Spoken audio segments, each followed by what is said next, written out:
నేను ఈరోజు ఇక్కడికి వచ్చిన గద్దరన్న అభిమానులను వేదిక మీద ఉన్న పెద్దలు నేను అడుగుతున్నా.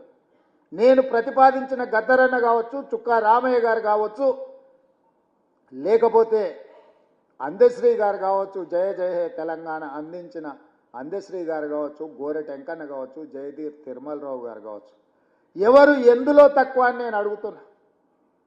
పక్క రాష్ట్రంలో 5 మందికి ఇచ్చిండ్రు. ఆ 5 మంది కంటే ఈ 5 మంది ఏమైనా తక్కువనా? ఈ సమాజానికి మా వాళ్ళు ఆదర్శంగా లేరా?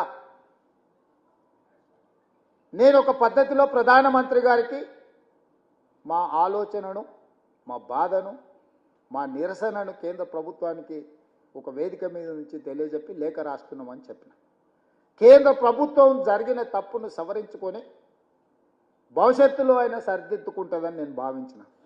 కానీ దురదృష్టవశాత్తు కేంద్రంలో మంత్రిగా ఉండే వ్యక్తులే మేము ఇవ్వం గద్దరన్నకు మేము ఎలాంటి గౌరవించము అని మాట్లాడితే నేను ఒక్క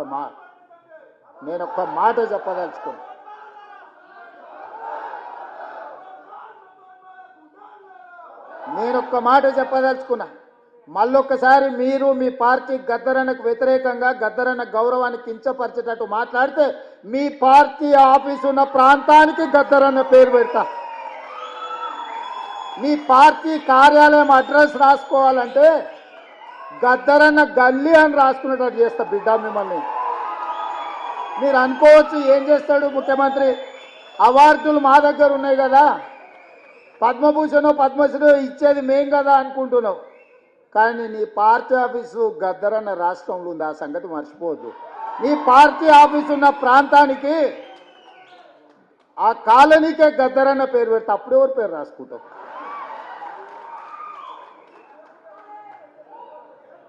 ప్రతిదానికి మా దగ్గర మందు ఉంది స్వామి.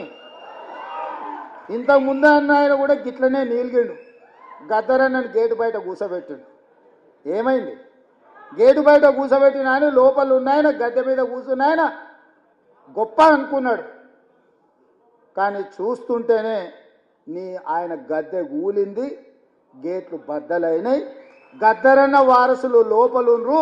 గద్దరన్నని గేటు బయట కూర్చోబెట్టినోడు ఇవాళ గేటు దగ్గర కూర్చొని ఎవరన్నా వస్తారా అని వాళ్ళకరించడానికని ఎదురు చూస్తున్నాడు చకోర పక్షిలాగా. గాయనకే గంతగతి పడితే నీకెంత పడుతుంది స్వామి? నువ్వు అర్థం చేసుకో. నువ్వేమి ఇయ్యకు, నిన్ను ఇయ్యవని అడగను. నువ్వు ఇయ్యనందుకు నిరసన తెలుపుతా. ఎట్లయితే గద్దరన్నని గేటు బయట కూర్చోబెట్టినోనికి పట్టిన గతి ఉందో వచ్చే ఎన్నికల్లో నీకు గదే గతి పడుతుంది. ఓట్ల విప్లవం వస్తుంది. గండ్ల నువ్వు కొట్టుకపోతావు. మేము గద్దరన్నకి ఇవ్వాల్సిన గౌరవం కేంద్ర ప్రభుత్వం నుంచి మేమే ఇప్పిస్తాం. రాహుల్ గాంధీతో మేమే మాట్లాడతాం. అడగం, సంతకం పెడతాం. గద్దరన్న గౌరవం ఇచ్చడానికి కేంద్ర ప్రభుత్వం నుంచి నువ్వు మర్చిపోకు. అహంకారం అనేది మంచిది కాదు. విభేదాలు ఉండొచ్చు, సైద్ధాంతికపరమైన విభేదాలు ఉంటే. చరిత్రలో సైద్ధాంతికపరమైన విభేదాల మీద చర్చించుకునే వాళ్ళు లేరా? గౌరవించుకునే వాళ్ళు లేరా? మరి మీరెందుకు ఇంత అహంకారపూరితంగా వ్యవహరిస్తారు? అప్పుడప్పుడు మా పాశం యాదగిరి అన్నను మమ్మల్ని ఎడా పడా చెడా పడా తిడుతూనే ఉంటాడు. అంత మాత్రాన మా యాదగిరి అన్నను మేము వదులుకున్నామా? పెద్ద మనిషి అనుభవం ఉన్నాడు, ఎక్కడైనా ఏదైనా అటు ఇటు ఉంటే అంటాడు. ఆయన చెప్పిన దాంట్లో ఏమన్నా సూక్ష్మం ఉంటే అర్థం చేసుకుని సర్దిద్దుకునే ప్రయత్నం చేస్తున్నాం తప్ప యాదగిరి అన్నది ఇచ్చిండని చెప్పి మన తెలంగాణ పోరాటం గురించి 9 మంది గొప్ప వ్యక్తుల్ని రాష్ట్ర ప్రభుత్వం గుర్తించి గౌరవించుకుంటాం అన్నప్పుడు పాశం యాదగిరి అన్న పేరు ఆయన అడిగిండా? అడగలేదే. మా ప్రభుత్వము 9 మంది గొప్ప వ్యక్తులను తీసుకున్నాడు, వారిని కూడా అందులో చేర్చినాము. గోరెట వెంకన్నను కూడా అందులో చేర్చినాము, జయరాజును కూడా చేసినాము, బండి యాదగిరిని చేసినాము. ఇట్లాంటి కుటుంబాలను, గద్దరన్న కుటుంబాలను ఈరోజు గుర్తించినము. సో ఇట్లా ఈరోజు ప్రభుత్వం అనేది నిరంతర ప్రక్రియ. ఈ నిరంతర ప్రక్రియలో ప్రభుత్వం దృష్టికి వచ్చిన ఏ మంచి పనైనా చేయడానికి ప్రభుత్వం ఉన్నది. అందుకే ఈరోజు ఈ వేదిక మీద నుంచి నేను ఒక్కటే మాట చెప్పదలుచుకున్నా. ఈ ప్రభుత్వం ప్రజలు ఏం కోరుకుంటున్నారో ఆ విధానాలను కొనసాగించడమే మా బాధ్యత. ఇవాళ యూనివర్సిటీల వైస్ ఛాన్సలర్లను వేసినాం. ఉస్మానియా యూనివర్సిటీకి 100 ఏళ్ల చరిత్ర ఉంటే 100 ఏళ్లలో ఒక దళితుడు కూడా ఉస్మానియా యూనివర్సిటీకి వైస్ ఛాన్సలర్ కాలే. మొదటిసారి కంచా ఐలయ్య గారికి వేదిక మీద ఉన్న లేకపోతే కాకి మాధవరావు గారికి వీళ్ళందరికీ విషయం తెలిసి ఉండాలి. మొదటిసారి ఉస్మానియా యూనివర్సిటీకి అక్కడ చదువుకున్న ఒక విద్యార్థినే ఇవాళ వైస్ ఛాన్సలర్గా నియమించినాము. 100 ఏళ్లలో జరగంది ఈరోజు ఈ ప్రభుత్వంలో జరిగింది. అంబేద్కర్ యూనివర్సిటీలో రిజిస్ట్రార్గా పనిచేసిన వ్యక్తే ఈరోజు అంబేద్కర్ యూనివర్సిటీకి వైస్ ఛాన్సలర్ అయింది. ఇవాళ యూనివర్సిటీల వైస్ ఛాన్సలర్ సామాజిక న్యాయాన్ని గుర్తుపెట్టుకొని ప్రతి దగ్గర ఒక క్రమ పద్ధతిలో వాళ్ళు ఎవ్వరు మమ్మల్ని కలవలేదు, పైరవి చేయలేరు. అయినా వాళ్ళని గుర్తించి గౌరవించాలనుకున్నాం, ఈ ప్రభుత్వం చేసింది. ఇది సరిపోతుందంటే సరిపోదు, ఇంకా చేయాల్సిన అవసరం ఉంది. మేము చెయ్యాలంటే మీరందరూ మాకు అండగా నిలబడాలి. ప్రొఫెసర్ పురుషోత్తంకి హైయర్ ఎడ్యుకేషన్ లేచినాం సోదర. ప్రొఫెసర్ పురుషోత్తంని అందరినీ హైయర్ ఎడ్యుకేషన్లో వారిని పొలిటికల్ జేఏసీకి వారు చేసిన సేవల్ని గుర్తించి ప్రొఫెసర్ పురుషోత్తం గారిని వేసినాం. ఆయన కూడా నన్నేం అడగలే. ఎవరెవరికైతే బాధ్యత ఇచ్చినో ఏ ఒక్కరు కూడా ఈ ప్రభుత్వానికి వచ్చి విజ్ఞప్తి చెయ్యలేదు.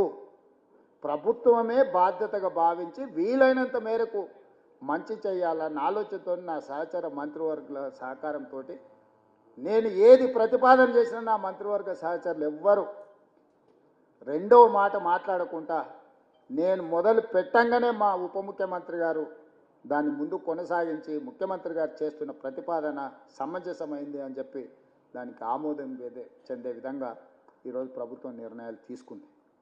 అందుకే మిత్రులారా, వ్యక్తులు అగౌరవపరిస్తేనో వ్యక్తులు గద్దరన్నను గుర్తించనని మాట్లాడితేనో గద్దరన్న గౌరవం తగ్గదు, వన్నె తగ్గదు. కోహినూరు డైమండ్ ఎక్కడున్నా దాని విలువ దాందే. ఏనుగు చచ్చినా బతికినా దాని విలువలో ఏం తేడా లేదు. గద్దరన్న బతికున్నా గద్దరన్న చనిపోయిన ఆ స్ఫూర్తి మన గుండెల నిండా ఉంటుంది. గద్దరన్న గౌరవం 10 ఇంతలు పెరుగుతుంది తప్ప ఆనాడు మహాత్మా గాంధీనే మీరు గౌరవించిన వాళ్ళు గద్దరన్నను గౌరవిస్తారని మేమెందుకు అనుకుంటాము? మహాత్మా గాంధీనే పొట్టన పెట్టుకున్న వ్యక్తుల గురించి ఎక్కువ మేము ఆశించడం, ఎక్కువ యాచించడము ఏది రెండు తగదు.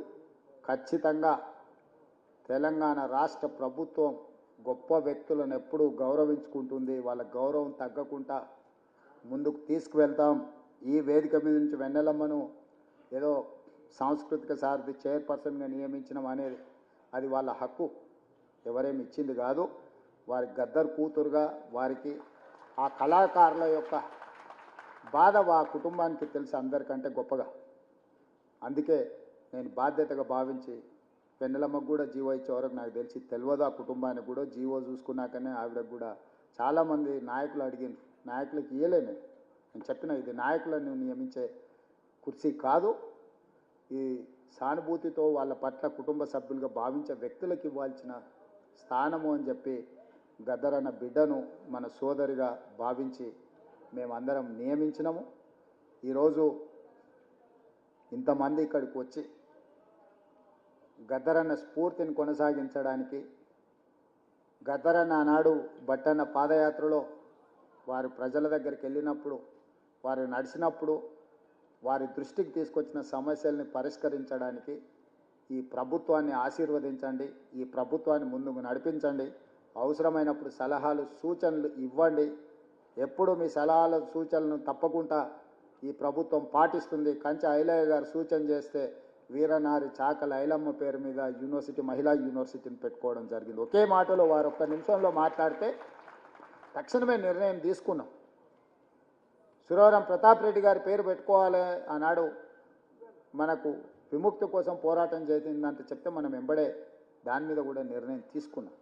సో ఈ సమాజానికి అవసరమైన నిర్ణయాలు తీసుకోవడంలో ఈ ప్రభుత్వానికి భేషజాలు లేవు.